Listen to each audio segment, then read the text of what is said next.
Shkak për depozitimin e kësaj padie është qarkoria për organizimin e gatishmërisë në prokurori, për të cilën ne e kemi vlerësuar se është në kundërshtim me kushtetutën.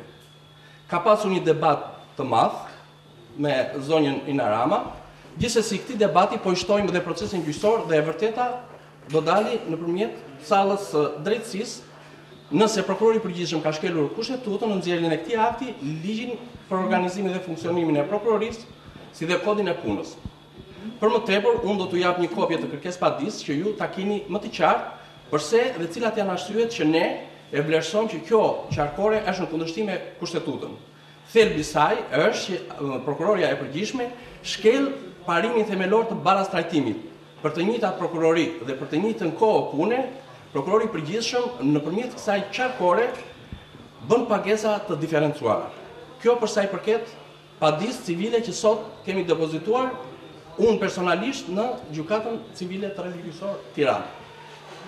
Për sa i përket shkarkimit tim si drejtues i prokurorisë së rrethit gjyqësor Berat. Një akt i tillë zyrtarisht nuk më ka mbritur. E vlerësoj atë shumë të padrejtë.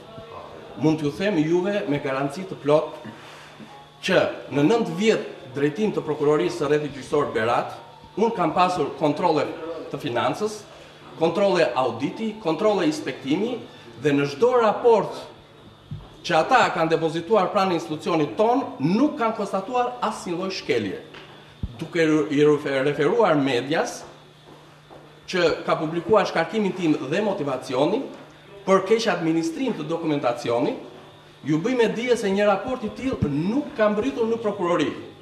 Pra nuk ekziston i sekretuar një raport i tillë nga komisioni që ka gjetur këtë shkelje për godinën e prokurorisë së rrethit gjyqësor Skrapar. Me kalimin e kohës kur mua do më vihet akti në dispozicion, do bëj të ditur dhe qëndrimin tim. Ajo që dua të përcjell unë nëpërmjet shtypit dhe opinionit është shqetësimi që kolegët e mi antar të Këshillit kanë shkelur një nga parimet bazë atë të një procesi të rregullt ligjor. Pra e drejta për të dëgjuar. Më vjen shumë keq që kolegët e mi prokurorë që din shumë mirë këtë nuk më kanë bërë mua me dije ose nuk më kanë krijuar mundësinë për të dëgjuar. Që duke shtuar dhe pjesën tjetër të dyshim, pra e ritheksoj edhe një herë, të dyshim që unë do ta verifikoj me kalimin e kohës, por edhe ju, mandati i antarëve të Këshillit të Prokurorisë ka përfunduar. Çka do të thotë që nëse mandati i tyre ka përfunduar, ata kanë kryer funksionin pas mbarimit të mandatit. Dhe kjo është shumë e rëndë në ushtrimin e kompetencave ligjore dhe kushtetuese të prokurorit përgjithshëm. Megjithatë, nuk dua të ndalem këtu, unë dua të them një gjë të vërtetë, respektoj vendimarrjen e prokurorit përgjithshëm. Ne duhet të punojmë atje ku na kërkohet. Jemi prokuror dhe duhet të shkojmë atje ku e prori jon na cakton.